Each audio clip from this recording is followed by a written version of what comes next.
E quando o corpo fala, quando a palavra cala? Bom, deixa eu explicar um pouco melhor essa frase. No vídeo de hoje, nós vamos trabalhar a ligação entre trauma, clivagem egóica e fenômenos psicossomáticos. Em síntese, nós vamos recuperar as ideias de que nos traumas, né, principalmente nos traumas desestruturantes, existe uma clivagem egóica que faz com que parte das representações daquela experiência vivida, ou todas as representações daquela experiência vivida, estejam perdidas para o pré-consciente consciente. Não há possibilidade dessas representações chegarem ao pré-consciente consciente. E muitas vezes, a única saída que resta ao aparelho psíquico para descarregar parte da libido associada àquele trauma são experiências sensoriais, aquilo que a gente vai chamar de fenômenos psicossomáticos. Bom, começando a nossa fala, eu vou relembrar um texto famoso do Freud, que já falamos aqui em outras oportunidades no canal, que é o texto Além do Princípio do Prazer, onde nesse texto Freud vai modificar a sua tese geral sobre os sonhos. Porque lá no texto A Interpretação dos Sonhos, de 1900, o Freud vai dizer que todo sonho é a realização de um desejo. Mas, se todo sonho é a realização de desejo, eu tenho sempre que encontrar a que instância psíquica o sonho está tentando realizar um determinado desejo. Eu lembro a vocês que mesmo os pesadelos não são um problema para essa tese de que todo sonho é a realização de um desejo. Porque quando o sujeito sonha e tem pesadelos e está sofrendo no sonho, a gente pode entender que o superego, essa instância associada às exigências do ideal do eu, que não aceita os desejos da sexualidade infantil que vão estar libertos ali nos sonhos, essa instância pode querer punir o sonhador justamente por tentar realizar no sonho, ou por realizar no sonho, os desejos da sexualidade infantil. Então, os pesadelos estariam a serviço de realizar desejos do superego, que deseja punir o sonhador, que sonha realizando os desejos da sexualidade infantil. Então, os pesadelos não são um problema. Mas o Freud vai ter acesso, obviamente, como médico principalmente, a histórias sobre pessoas que sofreram acidentes e se traumatizaram. Pessoas que foram à guerra, retornaram dessas traumatizadas. Aquilo que o Freud deu o nome de neurose de guerra, que é uma das ramificações de um conceito mais amplo chamado neurose traumática. Ou seja, esse desencadeamento de certos sofrimentos psíquicos, de certos sintomas que acontecem a partir de certos eventos, às vezes até mesmo físicos. Como, por exemplo, o capotamento de um carro, onde a pessoa tem uma perda de representações. Ou ela não lembra nada do que aconteceu naquele capotamento, ou ela lembra de fragmentos, muitas vezes. Não estou dizendo que todo mundo que sofre um capotamento de carro vai ter alguma perda de representações. Isso vai depender de sujeito para sujeito. Até porque, nesse texto, além do princípio do prazer de 1920, onde o Freud vai retomar as ideias da neurose de guerra, das neuroses traumáticas, o Freud vai dar uma definição de trauma no viés econômico que é muito interessante. Ele vai dizer que o trauma é quando um certo fluxo de energia fura para a excitação, essa camada deveria proteger o aparelho psíquico de uma alta intensidade de energia que poderia entrar no trauma. Esse fluxo de energia consegue romper o parexcitação, entrar no aparelho psíquico e gerar uma soma, uma quantidade de energia no aparelho psíquico que é superior àquela energia que o aparelho psíquico consegue dar conta. Em outras palavras, seria superior à capacidade que o aparelho psíquico tem de pegar essa energia e ligar a representações estáveis e produzissem descargas. Deixa eu dar um passo atrás, porque alguns de vocês talvez não lembrem o que é parexcitação, e talvez alguns de vocês tenham ficado um pouco confusos com o que é ligar energia a representações estáveis. Então vamos lá. Lá no aparelho psíquico freudiano, só para relembrar, nós temos o aparelho perceptual, o inconsciente, o pré-consciente e o consciente. E antes do aparelho perceptual, você tem uma coisa que o Freud vai chamar de parexcitação, que protegeria o aparelho perceptual de grandes afluxos de energia que chegariam a partir do ambiente.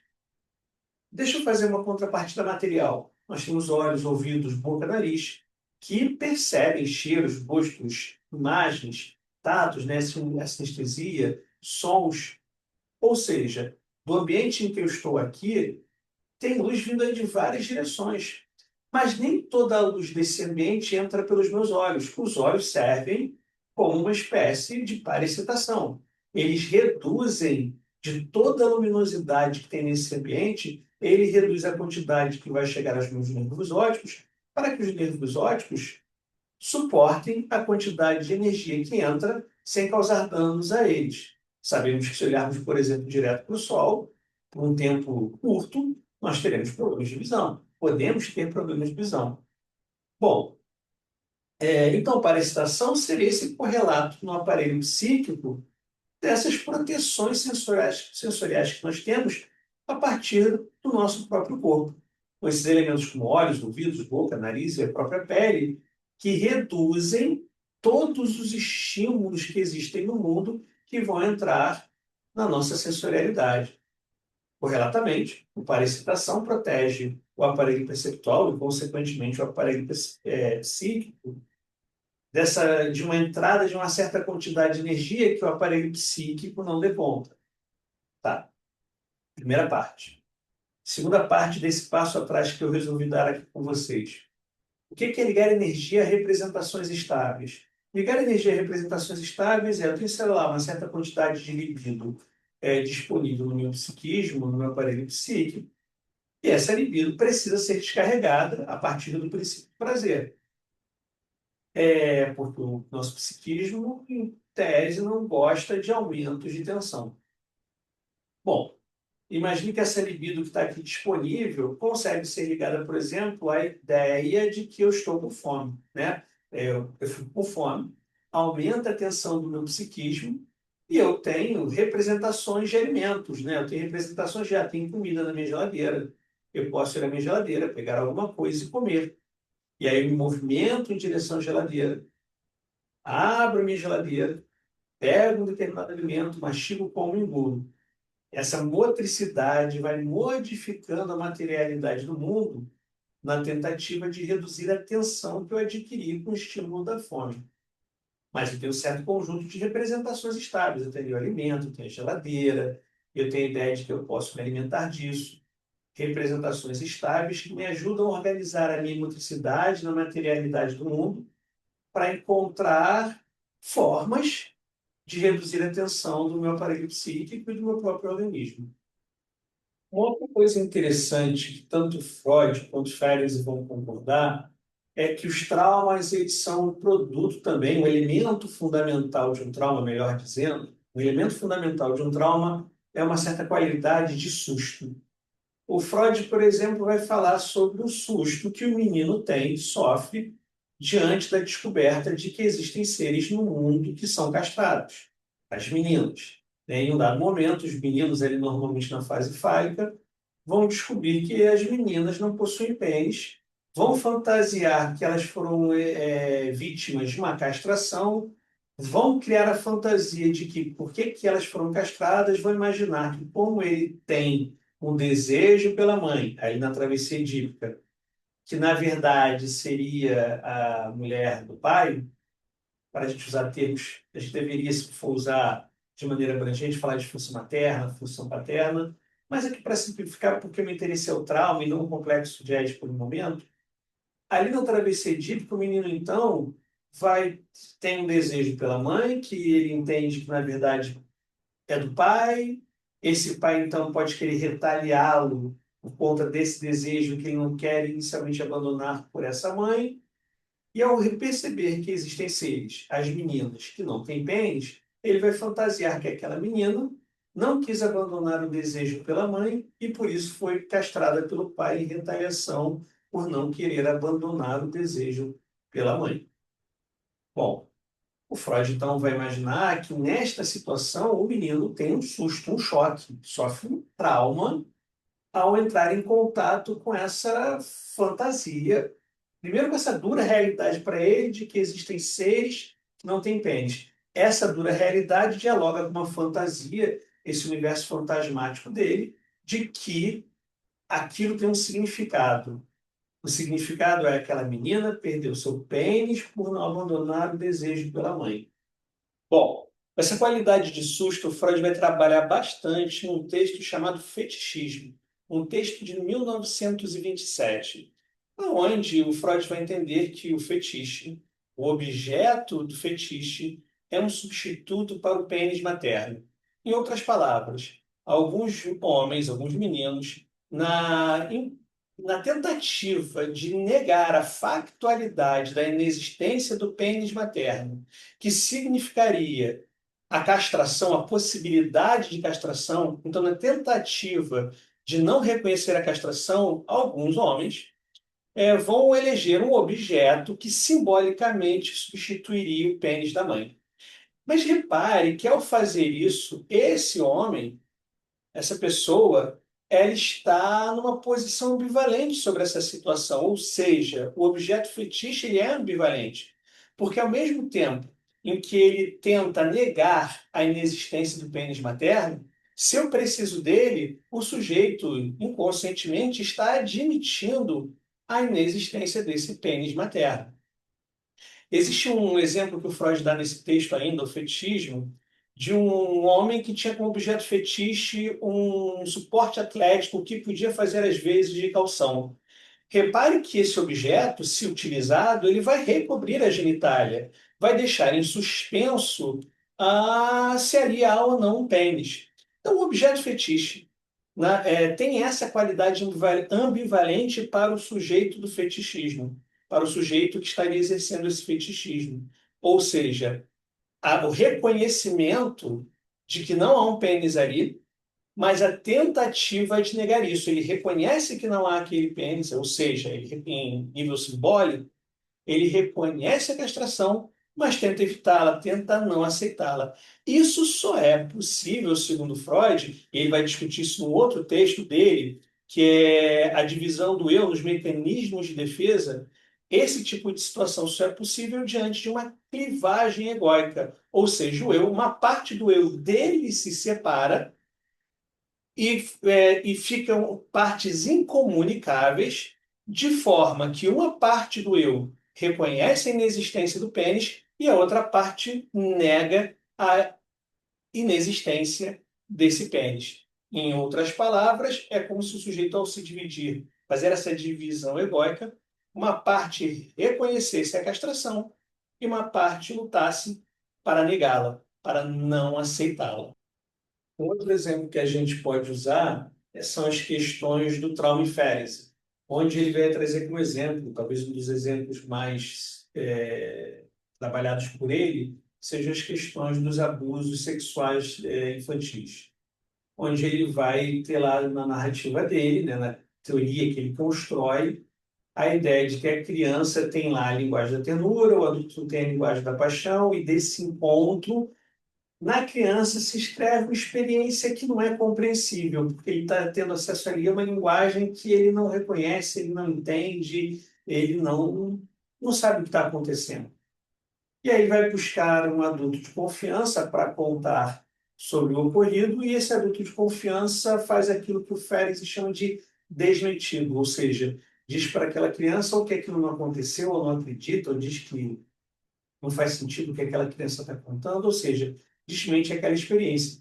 E aí, aquela criança que teria naquele adulto de confiança um objeto no mundo que se permitiria que ela fizesse certas introjeções da...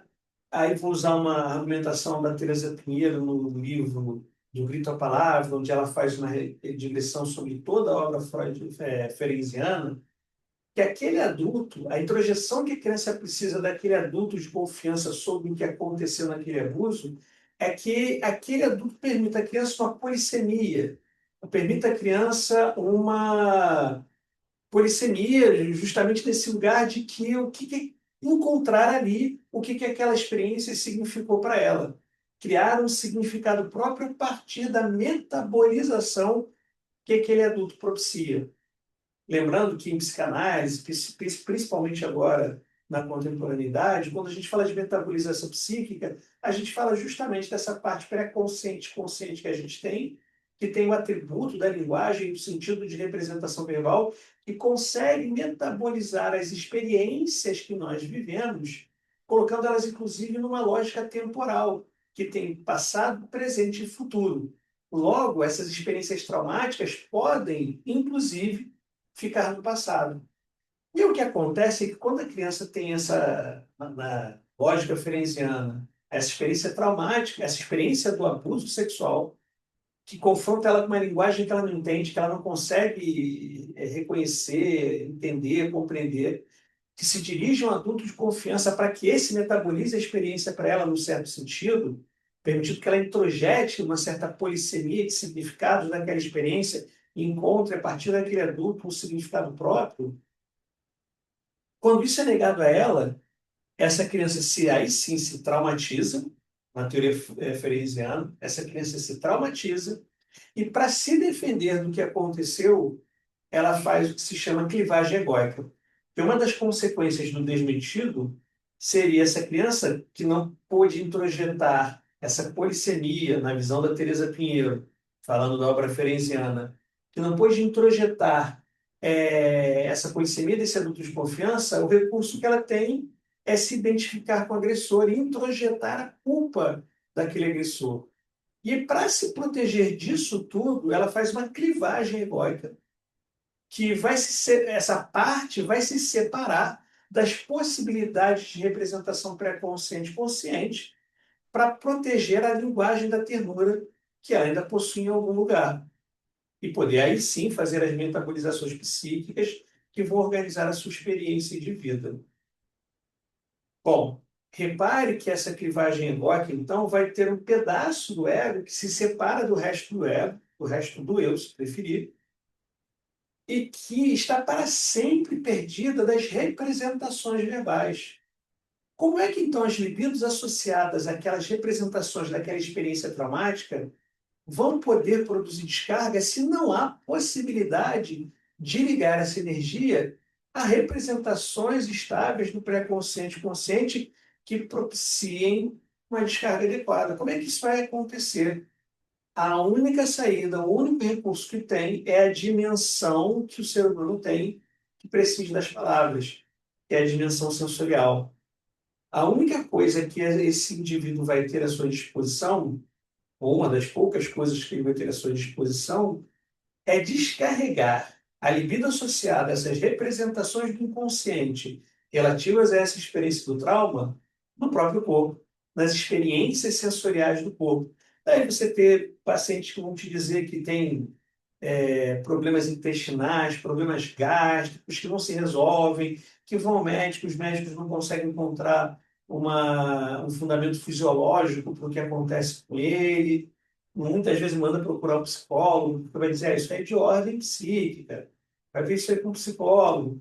E eles não estão errados, porque se não há um fundamento fisiológico, supondo que essa pessoa passou por um trauma, por exemplo, fez uma clivagem egóica, essa parte clivada do ego, que não tem possibilidade de ligar libido a representações estáveis para produzir descargas adequadas, vai ter como via de descarga o próprio corpo na sensorialidade. Daí, a síndrome do intestino irritado, problemas gástricos que as pessoas apresentam, entre outras tantas coisas que podem aparecer.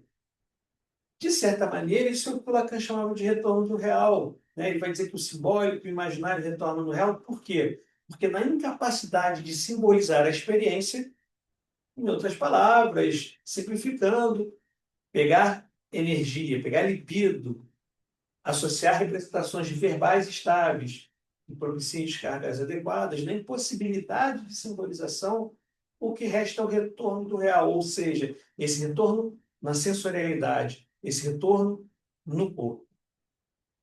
Espero que isso tenha ficado claro. Vejo vocês no próximo. Se você gosta de conteúdos como esse, segue a gente aqui no canal e aproveita para conhecer o nosso site. O link está na descrição.